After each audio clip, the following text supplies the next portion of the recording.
করবো না, কিন্তু তুই এখানে রোগ বেঁচাছো কে বলে টাকা চাইতে পার কেউ আসছে না। আল্লাহু আকবার। যেদিন থেকে টাকা চাচ্ছি আমার কাছে কেউ জমা করবে আর আসে না।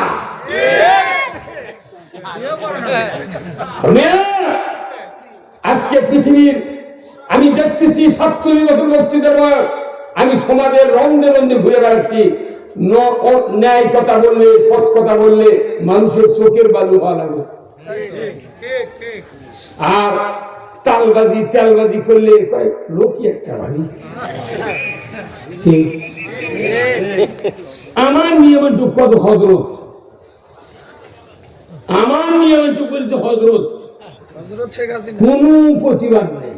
আর আমাদের হ্যান্ডবেলে যদি লেগেছে মাওলানা মোহাম্মদ রুহুল আমিন হজরত লেখিনি, আমরা কি মোয়ান্নাস লিখেছে মুযাক্কারের ভাষা, আর আমরা মরদ মানুষ হজরত লেখিনি। তাহলে ওই যে হজরত কত কোনটা তেলবাজি কত এগুলো যদি আমরা ধরে তুলি তালিম করছে। আমি সেদিন পাবনাতে কালকে বলেছি, এই বাংলাদেশে যতগুলো প্রতিষ্ঠান আছে, শিক্ষা প্রতিষ্ঠান, ভিসি ভিপি, তারপরে প্রিন্সিপাল, যারা বড় বড় অফিসের হেডম্যান, প্রত্যেকটা মাদ্রাসার প্রিন্সিপাল ফাজেল আলিম কামিল, প্রত্যেকটা মাদ্রাসার প্রিন্সিপাল তারা ডবল কামিল ডবল এমএ ভার্সিটির লেকচারার, কথা ঠিক কিনা? এমন যোগ্যতা ডিসির র্যাঙ্কে। তারকে এই বাংলাদেশের যতটা মাদ্রাসা ছিল প্রত্যেকটা মাদ্রাসার প্রিন্সিপালের মাথা 6টা লোহা পুঁতে 2টা গ্লাস টাঙ্গানো ছিল। তাহলে এই ছাত্র সমাজরা এটা নেমে ফেলে দিল, তাহলে তোরা কি লোয়াটা উঠলো না? তাহলে অতীতে কামেল পাস করে তুই বসে তুই ফুটে নিয়ে দেবে তোর মাথার ছবি, তুই মশলা বুঝিস নি যে ছবি মাথায় ভরত থাকলে রহমতের ফেরেশতা আসে না? ওটা সরকারি আইন, আল্লাহর আইন তুই না মেনে সরকার মারাচ্ছে, খুবই পথ হয়ে গেছে। এই কথা তুমি বক্তারা বলে, বক্তারা দোষী। আলমারির মধ্যে সুকেতের মধ্যে হরিণের মাথা, কুত্তার মাথা, বিলের মাথা, বাঘের মাথা লোক যাচ্ছে। আবার কসম দিয়ে ওই মূর্তি মানে কুত্তা লাল করে শোকতুকে খারাপ করছে, ওই ঘরের মধ্যে আমাকে বসবেন দেয়। আবার চাদর বানাচ্ছে, কত কুমার ফেলি চাদর আছে রে, সে গ্রামীণ কত চাদর নাই, আমাকে লিয়ে বসবে গিটার সাবান আছে, এক হাত কৌটি ওই চাদর ওটা পারে কিন্তু হুজুরেটি বসে থাকে। আমি পাগল ওটি বসবো, আমি যদি খেয়াল পারে দে ওটি শুনো তা উঠে বসবো না। অন্যায়ের প্রতিবাদ যারা করে না, আল্লাহ রাসূল বলছেন সেই ইমানদাররা মুনাফিক, আল্লাহ সেটা বিচার করবে। আমি সত্য কথা বলি দেখে আমার এলাকার লোক কয় অর্ডার দিয়ে আমরা মর্ম। আমি তুর্কির বাড়ি সভা করলে দেশের সভা করে টাকা নিয়ে দেয়, বাড়ি ঘর সংসার করি, তাহলে ওরা খেপে বউ তালাক দিবি। সেদিন আমি দূরের থেকে টাকা নিয়ে এসেছি। কোন দুঃখে মরেনি মানে আমার দেখি দুঃখ, আমার এই কলিতে যদি কম্পিউটার ঢুকে দেওয়া হয় কয়েক হাজার কোটি চলে গেছে ছিদ্র, 14টা 15টা মামলা, জেলখানা একবারে 3 দড়িটা বেঁধে ঠেছে। এই 7টার গাড়ি দর চেয়ারম্যান তাওরার নজরুল আর আমি রুহুল আমিন ওই 2 বাহারের বাঘের মাছ চিপে থুয়ে আজকে সারা রাতের ঘামে কম্বল ভিজে গেছে, কেউ আরও করেনি। 20,000 টাকা জেলখানা ঘুষ দিয়ে তারপরে আমার বাড়াল লেগেছে। ওগুলা জ্বলনি আছে, সেই দিন আমরা সত্যি কথা করছি, সত্য বলে মরে দামো, হাজির লাগান যা হয় হয়ে যাবে। আমার ভাইরা, নেককার সন্তান যদি বানাতে পারেন, আল্লাহর দ্বীনের প্রতিষ্ঠান মাদ্রাসা, এই গয়নাকুড়িতে আমি আরো 2-3 বার মাহফিল করেছি। সাধারণপুরে এমন কোন গ্রাম নাই যে মাহফিল করি নাই, কিন্তু কথা হলো আমি কথাগুলি সহজ ভাষায় বলতে পারি, এই জন্যে মানুষ আমাকে মনে করে এর বক্তৃতা করে দাম নাই। কিন্তু আমি সত্য কথা সহজ ভাষা দিয়ে মানুষকে বোঝাতে পারি, আল্লাহ যোগ্যতা আমাকে দিয়েছেন। এই জন্য কিছু কিছু লোক মনে করে উনি আবার কি জানে, জানি না দাওয়াত দিস কে। এতক্ষণ তো রাত 9টা মধ্যে খুবই বক্তৃতা হলো, কয়জনের চলেছে এই ঘটনা দেখা। আমি আসার দিকে দ্বিতীয় তৃতীয় একটা বক্তৃতা করছে, টেবিলই খেপে গেছে। তুই কিরকম মরুচ্ছি এই গয়নাগুলির কারা কারা হাত তোলেন তো, সত্যি কথা, এই গয়নাগুলির কারা হাত তোলেন তো।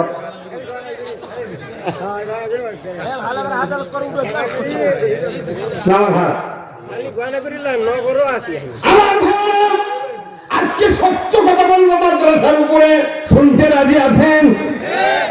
আমার নবী বলেছেন, নিজের একটা নেককার সন্তান যদি হাফেজ হয়, এই হাফেজ সন্তান যদি বাবার জানাজার মুসল্লায় দাঁড়িয়ে যায়, এই সন্তান জানাজা করতে গিয়া যত টাইম ব্যয় করবে, অন্য মানুষের সন্তান আপনার বাবার জানাজা করলে তত টাইম পাস করবে না। অনেক ইমাম আছে সানা পড়তে গিয়া জাল্লা সানা উকা বলে না, সরসর করে পড়ে গেছে, জোরে পড়ে না, আপনি ধরবেন কি করে?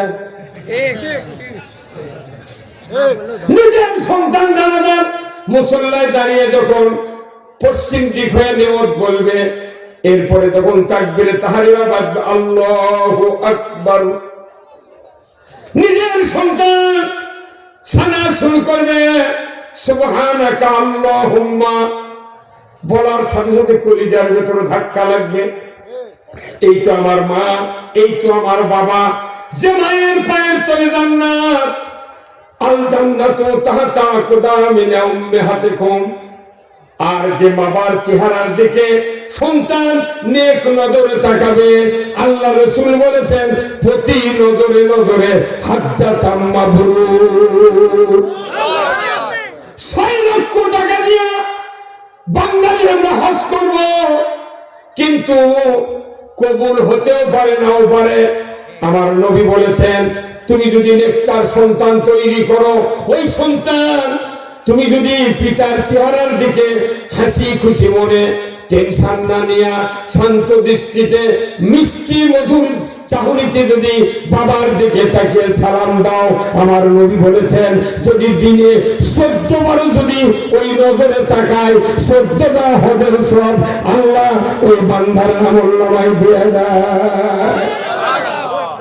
ওই হাফেজ সন্তান, ওই আলিম সন্তান যখন জানাজার মুসল্লায় সানা শুরু করবে, আল্লাহ দোয়া শুরু হচ্ছে, আল্লাহ আজকে শেষ দিন, এই জান্নাতি পার দেখতে পাবো না, জান্নাত হজের মতো সওয়াব আর পাবো না, এই চেহারা দেখতে পাবো না, আল্লাহ সানা পড়তেছি, আল্লাহ শুরু করেছে দোয়া। আজকের এই দোয়ার ময়দানে 4টা তাকবীর হবে, আল্লাহ একটা দিয়ে দিলাম, সানার পরে আর একটা দেবো, আল্লাহ এই 2 তাকবীরের মাঝখানে যা বললাম, আল্লাহ নবীর জন্য দোয়া, আল্লাহ আমার বাবার জন্য দোয়া শুরু করবো, আল্লাহ দয়া করে আমার মা বাবার জীবনের গুণে তুমি মাফ করে দাও। একটা করে শব্দ সন্তান পড়বে, 2 মিনিট 1 মিনিট দেরি করবে আর বুঝবে পড়া তো শেষ হয়ে যাচ্ছে, আর একটা ধাপে যাবো, তাহলে আল্লাহ আমার বান্দা আমার আব্বার জন্য কি করবেন, মায়ের জন্য কি করবেন। তাকবীর হয়ে গেল, দ্বিতীয় তাকবীর, দোয়া, দরুদ শরীফ শুরু হলো, দরুদ ইব্রাহিম। দরুদ ইব্রাহিমের ভেতরে কয়জন নবীর নাম? হ্যাঁ কয়জন? এর এতক্ষণ লাগবে, কারেন্টের গতিতে কয় লাগবে, কয়জন নবীর নাম? তাড়াতাড়ি কর। 2 জন নবীর নাম। এই 2 নবীর ইতিহাস আমরা জানি না। যে জাতি তার নবীর ইতিহাস জানে না, যে জাতি তার জাতির পিতার ইতিহাস জানে না, এই জাতিকে আমাদের মতো বক্তা, সাইদের মতো বক্তা বক্তৃতা দেওয়া বোঝাবে পারে না। যে জাতি আদর্শ নেতার জীবনই জানে না, এই জাতিকে কষ্ট করে যারা আমরা কোরআন শিখাচ্ছি কোনো দাম নাই। আপনার সন্তান যখন জানাজার মুসল্লায় শুরু করবে আল্লাহু আকবার বলে, আল্লাহুম্মা সাল্লি আলা মুহাম্মাদ ওয়া আলা আলি মুহাম্মাদ কামা সাল্লাইতা আলা ইব্রাহিম ওয়া আলা আলি ইব্রাহিম ইন্নাকা হামিদুম মাজিদ। আপনার সন্তান মনে মনে বলবে, আল্লাহ ও মাবুদ, কি মানুষ দুটার নাম পড়লাম। একজন নবীকে জাতির পিতা আপনি বানালেন, অথচ সরকারের ভয়ে ওই নবীকে মায়ে গভীর রাত্রিতে পাহাড়ের গুহায় চলে গেলেন। পাহাড়ে গুহা নাই, দরজার মতো আল্লাহকে বলেন, আল্লাহ আমার এই সন্তান বাড়িতে যদি প্রসব করি তাহলে নমরুদ আগামীকালকে হত্যা করবে, আমাকেও হত্যা করবে, কারণ 40,000 সন্তান এই নমরুদ হত্যা করেছে। আমার পেটে যে সন্তান আছে আমাকে খবর দিয়ে গেছে আসমান থেকে, আদরের স্ত্রী ইব্রাহিমের মা, তোমার পেটের ভেতর যে সন্তান আছে নামটা রেখো ইব্রাহিম, আর ওই ইব্রাহিমকে পুরা মুসলিম জাতির পিতা হিসাবে পৃথিবীতে আমি তৈরি করে দিচ্ছি। বলবেন আল্লাহু আকবার। রব্বুল আলামিন এই ইব্রাহিম যে মায়ের পেট থেকে পাহাড়ের গুহার ভেতরে ঢুকে নিজের হাত দিয়ে সন্তান টেনে বের করে পাহাড়ের গুহায় রেখে নিজে চলে গেলেন। সন্তান পাহাড়ের গুহায় না খেয়ে মারা যাক, আমি মা সান্ত্বনা পাবো, তবু নমরুদের বাহির যেন আমার সন্তানকে হত্যা করতে না পারে। তাহলে ওই সময় কি দৃশ্য ছিল এটা চিন্তা করতে শুনি। তুই চিন্তা করলে মায়া পরীক্ষা শোল কুমার নিজের মাও সরকারের ভয়ে সন্তান প্রসব করেনি, বাড়ির দুদি কাঁধে। মুসা আলাইহিস সালাম জন্ম নিল, মুসা আলাইহিস সালাম জন্ম নিল, সন্তান মাটির মধ্যে পড়ে কোনো কাউ কাউ করে কাঁদে না ভাই। কিন্তু আল্লাহ বলেন জিবরাইল কোনটি দাও, যাও রে জিবরাইল যাও। মুসা জন্ম নিয়েছে গভীর রাত্রিতে, জন্ম নিয়েছে, যাও। মুসা যদি কান্না করে 80,000 সন্তান মেরেছে ফেরাউন, খবরদার ওই কান্না যদি ফেরাউনের গোষ্ঠীরা জানে তাহলে তাড়াতাড়ি করে ফেরাউন খবর দেবে। আল্লাহ ভালো করেছে ওই সময় ভালো যে মোবাইল তৈরি হয়নি।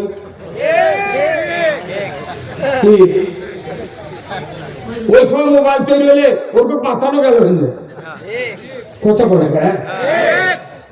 আল্লাহ বলেন মুসা জন্ম নিয়েছে, যাও রে জিবরাইল যাও।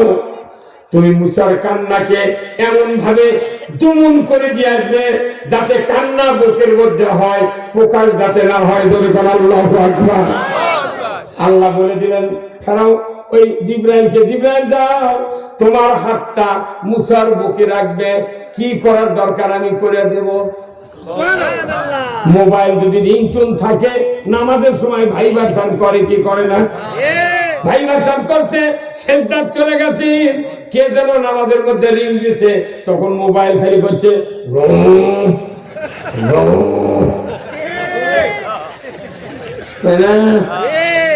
আল্লাহ মুসা আলাইহিস সালামের বুকের কান্না ভাইব্রেশন করে দিয়ে গেছে। কাঁদে নাও খবর পায় না। আল্লাহ কতখানি মানুষকে সাহায্য করেছেন। আপনার সন্তান যখন জানাজা করবে তখন বলবে আল্লাহ ইব্রাহিম আলাইহিস সালাম তার মা প্রসব করে গেছে পাহাড়ের ভেতরে রেখে, সদ্য নবজাতক সন্তান পাহাড়ের গুহায় রেখে মা চলে গেছে। 14 দিন পর ইব্রাহিম আলাইহিস সালামের মা মরা শিশু, মরা সন্তান দেখার জন্য পাহাড়ের গুহাতে আমার গেছে, দেখে মরে গেছে। আল্লাহ বাঁচাতে, নমরুদ তাও দেখতে আর পায়নি। ওরে মরার কথা কিনা। 14 দিন পর গভীর রাত্রিতে মা গেছে, আল্লাহ দরজা খুলে দাও, আমার সন্তানের মরদেহ দেখব। ইব্রাহিম আলাইহিস সালাম ঢুকে দেখে সন্তান মরে নাই। ইব্রাহিম আলাইহিস সালাম হাত পা নাড়া দিয়ে খেলা করছে। গরুর বাছুর যখন বান্ধা রাখেন তখন কোনো বাছুরও হামলায় না, গরুও হামলায় না। যখন দেখে গারস্থ দুয়ার জন্য বালতি তেলের খুঁড়িয়া তুললে গোলের কাছে যায়, তখন মাও হামলায়, বাছুর হামলায়। কারণ কি? দুয়ার বালতি দেখলে দুধের কামড় হয়। আল্লাহর নবী ইব্রাহিম আলাইহিস সালামের মা গভীর রাত্রিতে যখন সন্তানের দিক তাকাইছে তখন মায়ের স্তরে দুধের জোয়ার শুরু হয়ে গেছে। আল্লাহু আকবার। সন্তান হাত পাও না, অন্ধকার। ইব্রাহিম আলাইহিস সালামের মা কলিজার টুকরার সন্তানকে বুকের সাথে ধরিয়ে অন্ধকারের ভেতরে দুধ পান করানোর জন্য স্তনের বুটটা নবী ইব্রাহিম আলাইহিস সালামের মুখে ঢোকানোর চেষ্টা করে, কিন্তু মুখে ঢোকে না। ইব্রাহিম আলাইহিস সালাম সন্তানকে নিয়ে পাহাড়ের গুহার মুখে এসে দেখে সন্তানের মুখে তার ডান হাতের দুইটা আঙ্গুল ভেতরে ঢোকানো। সন্তানের মুখে দুধের দুটা আঙ্গুল ঢোকানো, সেই জন্য দুধের স্তনের বাঁধটা ঢোকে না। উনি যখন হাতটা বের করলেন, দেখেন একটা আঙ্গুল দিয়া দুধের নহর আর একটা আঙ্গুল দিয়া মধুর নহর প্রবাহিত। ওই সন্তান বলবে, আল্লাহ সত্য নবজাতককে কত নির্দয় ওই দেশের সরকার তার ভয়ে পাহাড়ের গুহায় রেখে মা কত যন্ত্রণা সহ্য করে 14 দিন সময় কাটিয়ে দিয়েছে। আল্লাহ আমার বাবা তো তা করে নাই, মা তো তা করে নাই, আমাকে 40 বছর লালন পালন করে গয়না করি মাদ্রাসায় ব্যাগ নিয়ে টোপলা নিয়ে বাক্স নিয়ে আমাকে পড়ার ব্যবস্থা করে দিয়েছে, জাগিরদারের সাথে কথা বলেছে, হুজুরদের সাথে কথা বলেছে। আল্লাহ যে বাবা আমাকে 40 বছর পর্যন্ত লেখাপড়া শিখার হক্কানি হাফেজ আলেম বানাইছে, আল্লাহ ওই বাবাকে এই ইব্রাহিম নবীর ওসিলায় দোয়া করি আপনি মা বাবাকে মাফ করে দেন। এরই নাম হলো নিজের বেটার দানাদা, তাও ঠিক করে পারে। এরই নাম হলো নিজের বেটার আর মানুষের বেটার দানাদা, অন্যের বাপ অন্যের বেটা। আল্লাহু আকবার।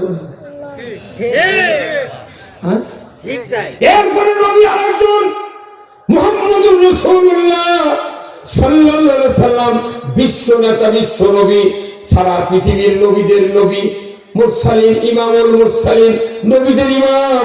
আল্লাহ ওই নবীর নাম তেলাওয়াত করলাম।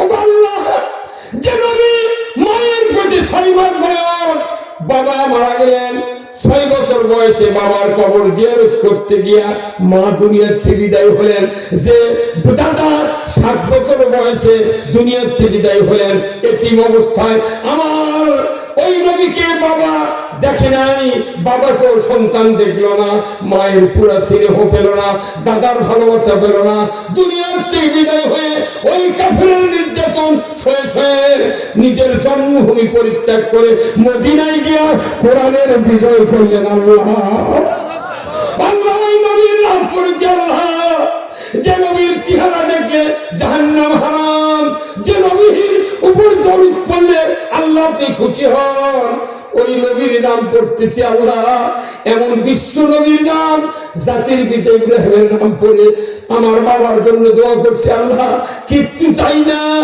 কোনো বদলা চাই না, আমার মা বাবাকে তুমি মাফ করে দাও।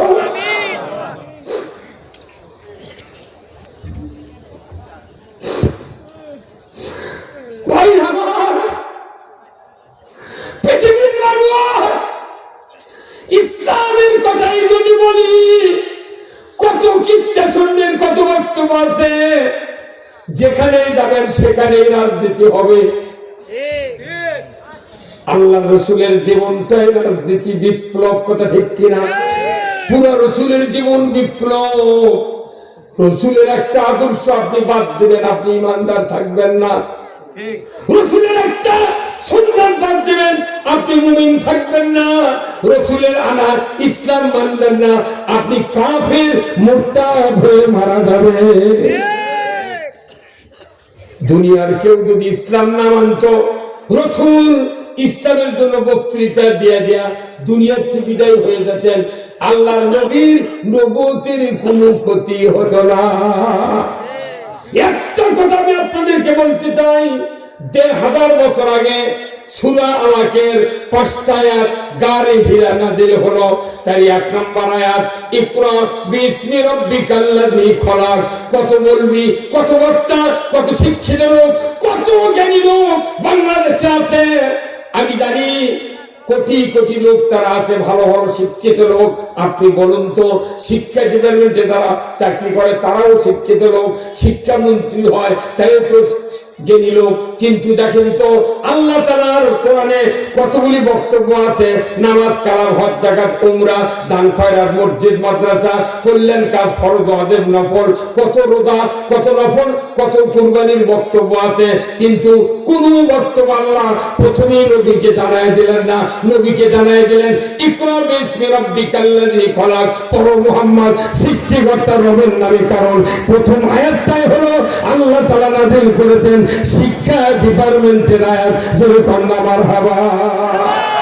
জাতি এই ভগ্গ আইয়ামে জাহিলিয়াত গণ্ড মূর্খ, তারা আল্লাহ চেনে না, নবী চেনে না, জ্ঞান বুদ্ধি নাই, অন্যায় অবিচারে একবারে পুরা জাতি ধ্বংস হয়ে গেছে।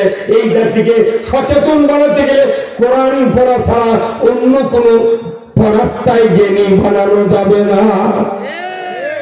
আজকে বাংলাদেশে যদি 10 কোটি শ্রোতা থাকে এরকম সভাতে, আমি যদি বলি ভাইয়েরা বলেন তো নবী কয় বছর মদিনার রাষ্ট্র শাসন করেছেন, চিৎকার দিয়ে তারা বলবে 10 বছর। এই বলবে না? কয় বছর? আমি যদি বলি ভাই 10 বছর উনি যে শাসন করেছেন 12.5 লক্ষ বর্গ মাইল, তাহলে কি দিয়ে শাসন করেছেন? সব লোক বলবে কোরআন দিয়ে। কত বলে সব লোক বলবে কোরআন দিয়ে শাসন করছে। তাহলে আমার দেখা যায় কোরআন দিয়ে যদি নবী শাসন করা আপনি বিশ্বাস করেন, তাহলে দেশটা যতদিন হলে শাসন হচ্ছে, ওরা কি ওটি অজ্ঞান না বোবা? যতগুলো এমপি সংসদে গেছে তারা শিক্ষিত না অশিক্ষিত? তাহলে শ্রোতারা বুঝলো, অশিক্ষিত লোক বুঝলো নবী কোরআন দিয়ে দেশ চালালো 10 বছর। অথচ যারাই ক্ষমতা হ্যান্ডেলিং করলো তারা এখনো বোঝে না কোরআন দিয়ে নবী চালাচ্ছে দেশ। আমি আপনাদেরকে বলতে চাই, সাধারণ মানুষের যে জ্ঞান আছে এই আচরণের দ্বারা বোঝা যায় যারাই বারবার দেশে আমাদেরকে পরিচালনা করছে তাদেরই জ্ঞান নেই। তাহলে আপনি যেহেতু জ্ঞানী সাধারণ লোক, তাহলে অজ্ঞান লোক মারলেন না? আসল কথা বলি চাচা, চরাচর থেকে নামো কোন আগে দিন এদেশের কাছে কলেমার পতাকা দুলবে, সেদিন সবাই খোদাই বিধান পেয়ে দুঃখ বেদনা ভুলবে।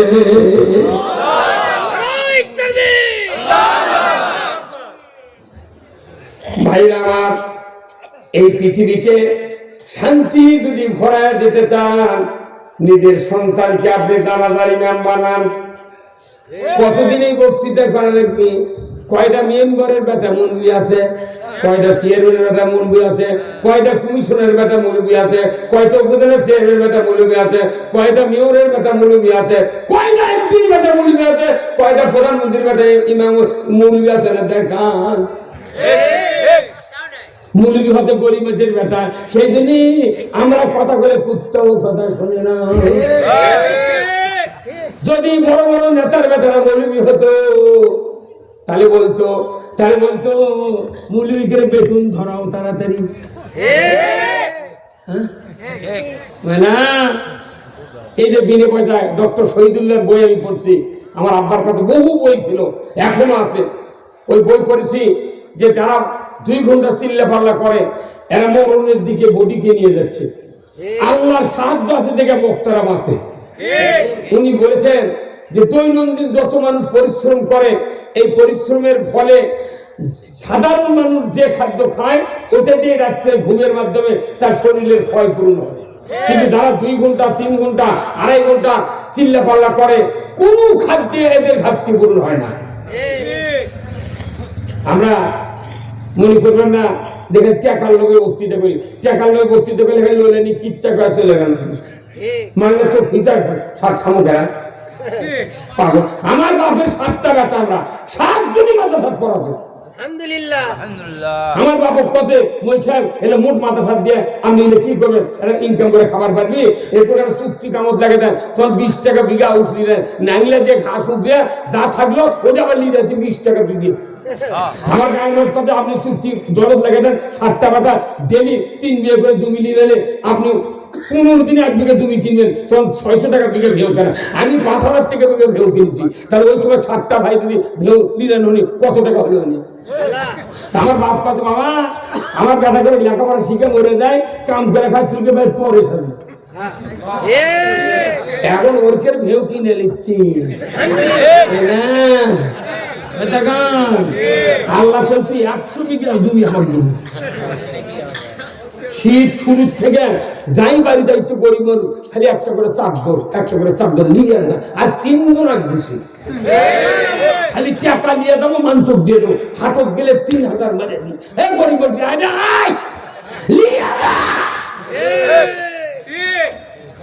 টাকা নিয়ে খাই নেওয়া না। 3টে বেটা কামেল পাস করাচ্ছি, হাফেজ বানাচ্ছি, কুষ্টিয়া বিশ্ববিদ্যালয় পড়াচ্ছি, ভার্সিটি পড়াচ্ছি, কিন্তু চাকরি পাইনি। কপালের জমি দোষ, এই পুলিশের ভেরিফিকেশনের অত্যাচার। এইবার যদি খালেদা প্রধানমন্ত্রী হয়, তারেক রহমান প্রধানমন্ত্রী হয়, আমি নিজে দাঁড়ো বাবা বগুড়ার লোক, আমার 3টে বেটা আগে প্রাইমারি মাস্টারি দিত। তারিখই প্রধানমন্ত্রী, আমার এমন আফসোস নাই, আমার কথা তারিখ আমার 3টে বেটা চাকরি দেয় বাবা। লালু ধুলো হয় আমার বেটা চাকরি দে, বগুড়া বাড়ি করলু কে? আর যদি জামাত ইসলাম আসে, জামাত ইসলাম পরে, জামাত ইসলাম কত কমই দে। জামাত ছাড়াই কেন? ছাড়াই 1 কোটি বছরে আসবে না, কি আমি ধরে গেল আসবে। আমি জীবনে জামাতের নাম বক্তৃতা দিই না, জামাত লুকে যদি বোরকা গাও দিয়ে।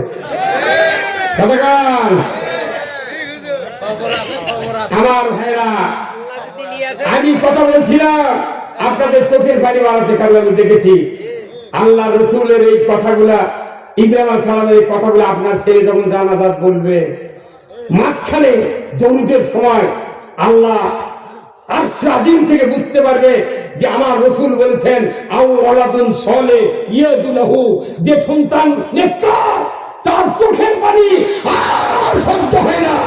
আল্লাহ বলে জিবরাইল আপন সন্তান জানাজার ময়দানে দাঁড়িয়ে কিভাবে রোনাদারি করছে, অন্তরে কি কামনা করছে, মুখে দরুদ পড়ছে, যে 2 জন নবীর ওসিয়া দিয়েছে, আমি তার বাপ মায়ের জীবনের গুনাহ খাটনিতেই মাফ করে দিলাম। আছে কি এরকম জানাজার ইমাম আমাদের ঘরে ঘরে? জানাজার ইমাম নাই, নামাজের ইমাম নাই, ভালো কথা কর লোক নেই। 4-5 জন আমরা যারা আছি, আমাদের গাইলাতে গাইলাতে আমাদের হাত বিশ্বাস করে দিচ্ছি। ওই দিন আমার এলাকা করছি, যতই গাইলে আমাদের সাহায্যে কাপড়ও কাটা হবে না, জানাজাও হবে না, বেশি তেরিবেরি করবো, জানাজা ছাড়ামো ঠিক, মুখ লড়ামো, দোয়া করবো না, হাতা বাতা খেলাতে মাদ্রাসার ছাত্ররা দোয়া করলু তো তাদের 14টা ওয়া, কয়টা ওয়া? এমন মানুষ আছে 40 বছরের ভেতর পড়ছে, মসজিদে ইমামত ধরেছি আমি, যে আপনি 14 বছর ইমামতি করেছেন, দোয়া কোনটা আমাকে শোনান। 2-3 বার ঘুরতে পারে, তখন পারলো না, করতে পারে 1 লাখ হয়, তোমার সাথে হচ্ছে না। 14টা ওয়া। এই মাদ্রাসার পিতৃ ছাত্ররা, এই আমার ভাগ্নে আবুল কালাম আজাদ, আমার আপন ভাগ্নে এই আবুল কালাম আজাদ, নাগরার আবুল কালাম আজাদ, এই মাদ্রাসার চাকরি করছেন। আমি ওনার সুবাদে এখানে আরো 2 বার আসছি, এইবারও দাওয়াতের জন্য ওনার নিয়ে আমার বাড়ির কাছে দাওয়াত দিয়েছে। আমি এখানে আসি আপনাদের ভালোবাসার জন্য, নিজের প্রচার হওয়ার জন্য না। আমার এতই শোভা, আগামীকালকে 2টা শোভা আছে, একটা আছে পীরগঞ্জ, রংপুর, তারাগঞ্জ, এটিএম আজহারের সিটর, আর রাত্রে আছে ফলাকবাড়ি। 4টে করে শোভা করে আমার শোভা ফুরায় না। আমি কি দাওয়াত, আমি এটি আছি আপনাকে ভালোবাসার জন্য। আল্লাহ ভালোবাসা নিয়ে কে ওদের ময়দানে তোলে দরকার না। আমি আমার ভাইরা, এরপরে আল্লাহু আকবার বলল, এরপরে আল্লাহ বললেন তুমি আবার দোয়া করো তাকবীর দিয়ে, আল্লাহুম্মা গফিরলি হাইয়িনা ওয়া মাইয়িতিনা ওয়া শাহিদিনা ওয়া গায়বিনা ওয়া সাগীরানা। দোয়া চলছে, এই সময় যদি সন্তান কান্না ভিতর থেকে ভেসে যদি চোখের পানি বেরিয়ে যায়, আমার ভাইরা এমন সন্তান যদি আপনারা দোয়া করে, ওই সন্তানের দোয়া মিস হবে না। এই যে সন্তান বানালে খুশি না বেজার? মানুষের হাফিজ দিয়েছে, এই মাথাটা হাফিজ দিয়ে না ভাই, এবার পাগড়ি দিল না, হাফিজ হয়নি, হাফিজ হয়নি। আমি গতবারে 233 জনকে পাগড়ি দিয়েছি, এইবার 109 জন দেওয়া হয়ে গেছে। এই পাগড়ি যখন দিই তখন মাদ্রাসার সামনে দ্বারা সবার বসে থাকে, মনে মনে চিন্তা করে, আল্লাহ ইনকে একটা ব্যথা যদি হতো জীবনটা ধন্য হতো। কিন্তু তারা আমরা পাগড়ি দিই কত ফুর্তি করে। ওই সন্তান মদিনা ভার্সিটির থেকে কামিল পাস করলো, ডক্টরেট করলো, মিশর থেকে ঘুরে আসলো, আর আল আজহার বিশ্ববিদ্যালয় এইবার কুষ্টিয়ার থেকে চলে আসলো। ওই হাফেজাদেরকে পাগড়ি দেওয়ার সময় শ্রোতা কান্দ, কমিটির লোক কান্দ, বক্তা কান্দ। ওই সত্তর যদি ডক্টরেট করে আসে তখন এই মঞ্চ দিয়ে তখন বক্তৃতা দিবি কোরআনের পক্ষে। যারাই কাঁদলো, যারাই পাগড়ি দিল, ওরা ধরে ধরে আবারও কি দিল, তুললো। তাহলে এগুলো প্রহসন নয়, এটা প্রহসন পাগল। এই আসল কথাগুলো কই থেকে মানুষ মনে করে হুজুরগুলো কয় যায়, আসল কথা হলো এদের। কোরআন পড়লে দোষ নাই, শুনলে দোষ নাই, কোরআন নিজে মানবেন দোষ নাই, কিন্তু কোরআন যখন কায়েম করবে যাবেন তখনই দোষ। তাহলে আমরা জানবো কোনটি? না, এই জন্য নিজের একটা সন্তান। আবার শোনেন, রাসূল বলেছেন মিশকাত শরীফের হাদিসে, আমি আমার আব্বার একটা কিতাব পড়তে পড়তে পড়েছি কবরের যন্ত্রণা। এই অধ্যায় পড়তে পড়তে একদিন আমি আব্বার কিতাব থেকে পড়েছি, আপনার মিশকাত শরীফের একটা হাদিস দেয়া, রাসূল বলেছেন যদি কারো সন্তান হাফেজে কোরআন হয়, বাবা যদি মারা যায় আসরের সময় মাটি হলো, পরের দিন সকালবেলা ফজর থেকে 41 দিন পর্যন্ত যদি কারো নেককার হাফেজ সন্তান আলেম বেটা সূরা ইয়াসিন কবরের পাশে দাঁড়িয়ে দাঁড়িয়ে যদি তেলাওয়াত করে, একদিনও যদি মিস না করে, আমার নবী বলেছেন ওই পিতামাতার কবরের আযাব কিয়ামত পর্যন্ত আল্লাহ মাফ করে দেয়। এই বক্তৃতা তো বহুদিন ধরে আমরা দিচ্ছি, তো কয়জন হতা খালি ঈদের নামাজ পড়ে বেনামাজি যায় নামাজ বাবু কইতে আসসালামু আলাইকুম ইয়া আহলাল কবর। কোথায় মুসলমান? এইগুলো একটা সন্তান তৈরি করার দরকার আছে না নাই? যার সন্তান বড় হচ্ছে তার সুযোগ নাই, সন্তানের সন্তানও বানাতে হবে। প্রতি শতাব্দীতে এক একটা ফ্যামিলির একজন করে হাফেজ, একজন আলিম আপনাকে তৈরি করতে হবে। কারা কারা রাজি আছে হাত তোলেন, যাই বিয়ে করেনি তাইও হাত তোলেন, আল্লাহ বেটা চল দিয়ে দিবে। হাজার লাঠি বুদ্ধি আছে তাইও হাত তোলেন রে। মানুষের দিয়ে আলাদা করে লাভ নাই। এই যে আমার সভাপতি সাহেব আছেন, ওনার নাম কি? ওনার নাম হলো আব্দুল হাই আল হাদি। উনি ওনার হুজুর আপনার পিঠের মাঝখানে কোনোদিন কি চুল পাইনি, এমন একটা দিন চুল কাটে তো কেন আপনাকে চুল পাইনি? পিঠের এমন জায়গায় চুল কাছে যে ডাইন হাতেও হাতও পাই না, বাম হাতেও হাতও পাই না, এরকম হয়নি। এখন আপনার চুল কাটে যেহেতু হাত পাচ্ছেন না, এদিকে আপনার স্ত্রী কাজে ব্যস্ত, আপনি তখন যাবেন যে কলম তোলা আছে কোনটি ফিলে, সিমিটের 10 ইঞ্চি ফিলের তোলে না। এখন ওটি যা চিন্তা করবেন, কেউ তো চুল কানেন নাই, তাহলে কলমের এই কানির যা পিটিংয়ের ঘোষণ চুল কানুন দিতে তো। এখন চুল কানে যাবেন ডাক্তার কথা তোমার ডায়াবেটিস আছে, তাহলে চুলকে যদি পিঠ ছিলে দেয় তাহলে ঘাও হবে, তাহলে ছিলেও ভয় আছে। এখন না আপনারা চিৎকার করে করছেন, এ হাসানের মা তুমি আসো তো, কি হচ্ছে কোথাও এখানটা কিনতে কোথায় আসো তুমি তাড়াতাড়ি। আচ্ছা ঠিক হোক, আমার পিঠের চুল কাটছে না, চুল কেটে হতো কথা বলে। তখন আপনার স্ত্রী প্রাণের স্ত্রী, তাই হাত দিয়ে চুল কাটছে, কয় হাত দিয়ে? এক হাত দিয়ে চুল কাটছে, কিন্তু দেখা যায় 12 বার চুলকানি টানতেছে, যেটি চুলকায় সেটি হাত যায় না। যেটি চুল কাটছে পিঠ, সেটি তো হাত দেয় না। কারণ কি? পিঠ একজনের, হাত আরেকজনের, পিঠ একজনের, হাত আরেকজনের। তখন আপনি ধমক দিতে, তখন আপনার স্ত্রী খেপে 2 হাত দিয়ে চুল কাটছে, তার আসল জায়গায় হাত যায় না। ভাই আমার নিজের হাতে নিজে চুলকান যদি যায়, চোখ মুজে তখন তাও চুলকায়, সুলতানের চোটে আরামের চোটে দেখা যায় কিছুক্ষণ পর চামড়া কেটে রস বাড়ায়, তাও সুলতান ছাড়ে না। ভাইরা আমার, সুলতানের জায়গা নিজের হাত দিয়ে চুলকালে যে আরাম, আমার নবী বলেছেন নিজের সন্তান জানাজা করলে তার চেয়ে কোটি কোটি গুণ আরাম। কি করবেন? মাদ্রাসা পড়ান, ওই যার মাথা দ্বারা বুদ্ধি কম, লাভ দিয়ে শিখান করে, কানুনতি খারাপ, পাওতে ফোটে বিদ্যা শিখে, আর ভালো করে কেজি দিয়ে ইঞ্জিনিয়ার বানায়। এই কথা বল না। অনুরোধ করছি এইরকম সন্তান এখানে তৈরি হয়। যে সুন্দর বিল্ডিং করছেন, আমি দেখি তার জন্য কি সাথ দিচ্ছেন। এই মাদ্রাসা ছিল ওই জায়গা, সেই মাদ্রাসা করেছে, রোড খুলেছে। আল্লাহু আকবার। এই যোগ্য কর্তৃপক্ষকে আমি ধন্যবাদ দিই। এই মাদ্রাসার সাথে যারা জড়িত থাকবেন, রাসূল বলছেন 10 জন ব্যক্তিকে সুপারিশ করে এই হাফেজেরা জান্নাতে যাবে। আল্লাহু আকবার। 5টা গ্রুপ। প্রথম গ্রুপ হলো পিতা মাতা, দ্বিতীয় গ্রুপ হলো দাদা দাদি, তৃতীয় গ্রুপ হলো নানা নানি, চতুর্থ গ্রুপ শ্বশুর শাশুড়ি, পঞ্চম গ্রুপের 2 জন হলো একজন মাদ্রাসার যত শিক্ষক পড়াবে তাদের মধ্যে একজন, আর যারা কর্তৃপক্ষ কমিটি টাকা পয়সা দিল এবং জায়গা দিল, জমি দিল, জাগির রাখলো, এদের মধ্যে একজন।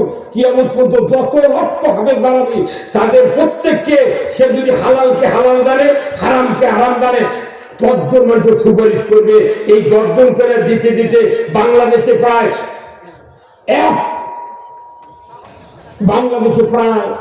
কয়েক হাজার হাফেজে মাদ্রাসা আছে। খালি হাফেজ হবি, আলিম হবি, একজন হক্কানি আলিম 70 জন লোককে সুপারিশ করে কিয়ামতের ময়দানে জান্নাতে দিবে। তাহলে এগুলো তো শুনি, কোন এমবিবিএস ডাক্তারের কথা, কোন ওসি ডিসির কথা, একটা ডিসির পাশে চৌকিদারি নামাজ পড়ে না।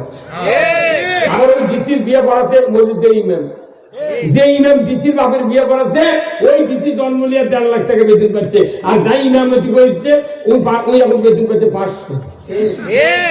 তাহলে বাংলাদেশের ডিসি টিওনো যারা ম্যাজিস্ট্রেট, এমপি, মন্ত্রী, এর বাপের বিয়ে করাছে তো মুন্সি, এই মসজিদের ইমাম। তাহলে এরা কয়জন যা যদি সংসদ কয় যে না এই মুন্সিকে বেতন বাড়ানো লাগবে, তাহলে তো মাথা খারাপ হয়ে যাবে। আমাকে ঘর লাগবে দিন করলি না গে, ওটা করি আমার চাষা এই মাদ্রাসা কিয়ামত পর্যন্ত কায়েম থাকে। আপনারা কি চান? কারা কারা চান? 2 হাত তুলে আমাকে দেখান। লিল্লাহি তাকবীর, নারে তাকবীর। হাত নামাবে না, টান করে তোলেন। চলেন, আল্লাহকে দেখালেন। এই হাত বাঁ হাত নামে ডান হাত চোখ মুজে পকেটে ঢুকে দেবেন, যা আছে মুখ দিয়ে ধরবেন। হাফেজরা, মাদ্রাসার ছাত্ররা, কমিটির লোকরা ময়দানের নামে ব্যাগ নিয়ে আপনি দেবেন। আর যারা অতিথি আছেন, যারা বড় বড় লোক আছেন, টাকা ঠেলাম নাই, জমি আপনার কাছে বেঁচে সিডি চালাবি, টিভি চালাবি, অতএব আপনি তাদেরকে হাত দেন। কর্তৃপক্ষ খুব তাড়াতাড়ি ঢোকেন। আমি আপনাদের জন্য দোয়া করবো, আল্লাহ তাআলা যেন জান্নাতে বরকত দিয়ে দেয়। আর সে দিচ্ছি তো, তুমি দাও, 5,000 টাকা দাও, ওদের থেকে শুরু করা লাগবে।